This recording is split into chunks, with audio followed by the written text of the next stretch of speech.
இது மொத்தம் 10 கியர் இருக்கிறதுனால வண்டி மைலேஜ் நல்லா கிடைக்கும். இதுல ஒரு சென்சார் இருக்கு. டிரைவர் வந்து குடிச்சிருந்தாலும் வண்டி ஸ்டார்ட் ஆகாது, குடிச்சிட்டு டிரைவர் சீட்ல இருந்தாலே வண்டி ஸ்டார்ட் ஆகாது. அதே மாதிரி இங்க ஒரு சென்சார் இருக்கு. இது என்ன பண்ணுனாக்கி டிரைவர் தூக்கத்துல இருக்கும் போது வண்டி வந்து அலாரம் சவுண்ட் அடிச்சு வண்டி வந்து மூவ் ஆகாது, ஸ்லோ ஆயிரும். அது மாதிரி இந்த வண்டியில ஃபுல் ஏசி, நல்லா கூலிங் வரும். கார்ல இருந்து கூலிங் ஃபுல்லா இருக்கும்.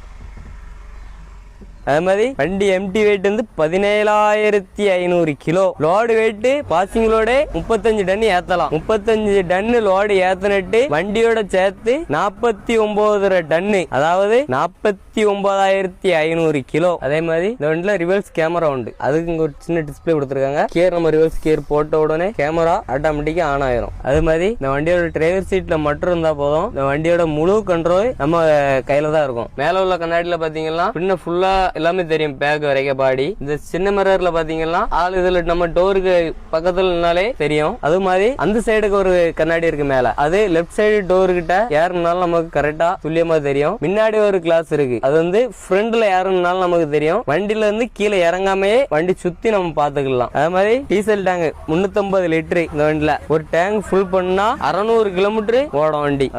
மைலேஜ் வந்து RPM 15 வச்சு ஓட்டுனாக்கி 3.6 வரைக்கும் மைலேஜ் கிடைக்கும். எம்டில லோடுல இருந்து 2.8 வரைக்கும் கிடைக்கும். அது மாதிரி இந்த வண்டியில இருக்கு சீட்டு மாதிரி கார்ல கூட இருக்காது, அவ்வளவு ஆப்ஷன் இருக்கு இந்த சீட்ல.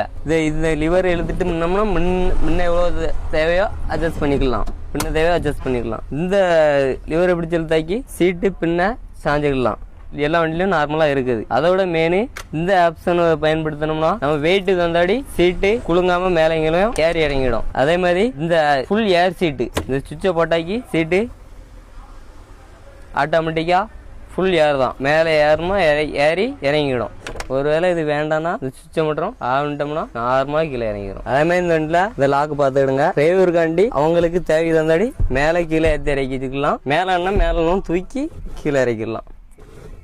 டிரைவருக்கு தந்தாடி அட்ஜஸ்ட்மெண்ட் பண்ணிக்கலாம். இது வந்து லிஃப்ட் ஆக்சில் சுவிட்ச். நம்ம லோடுல போகும்போது இறக்கி விட்டு ஓட்டிக்கலாம். வீல் எக்ஸ்ட்ரா லோடு தாங்கிடும். எம்டில ஆட்டோமேட்டிக்கா மேல இறக்கிடும், டேனிங்ல ஆட்டோமேட்டிக்கா ஏறி இறங்கிடும். அதே மாதிரி கார்ல இருக்க மாதிரி குரூஸ் கண்ட்ரோல் உண்டு. ஹைவேல போகும்போது எத்தனை கிலோமீட்டர் ஸ்பீட்ல போகுமோ இதில் லாக் பண்ணி வச்சுக்கிட்டோம்னா அதே ஸ்பீட்ல போகும். 40ல போனா 40ல போகும், 30ல போனா 30ல லாக் பண்ணி வச்சுட்டோம்னா அந்த ஸ்பீட்ல போகும். அதுக்கு மேல ஸ்பீட் போகாது. நம்ம ஆக்சிலேட்டர் எதுவும் மிதிக்காம அதே ஸ்பீட்ல நார்மலா போய்கிட்டே இருக்கும் வண்டி. அதே மாதிரி இந்த வண்டிக்கு ஒரு பேட்டரி இருந்தா ஸ்டார்ட் ஆகாது, 2 பேட்டரி வேணும். 24 வோல்ட் கரண்ட் இருந்தாக்கி தான் வண்டி ஸ்டார்ட் ஆகும். அதே மாதிரி இந்த வண்டியில பாத்தீங்கன்னா 16 டயர்ல இந்த 4 வீல மட்டும் லிஃப்ட் ஆச்சு நம்ம தூக்கிடலாம். எம்டில மட்டும் லோடுல இறக்கி ஓட்டிக்கலாம், எம்டில மட்டும் தூக்கி ஓட்டிக்கலாம். டயர் தேய்மானம் நமக்கு மிச்சமாகும். அதே மாதிரி இந்த வண்டியில 4000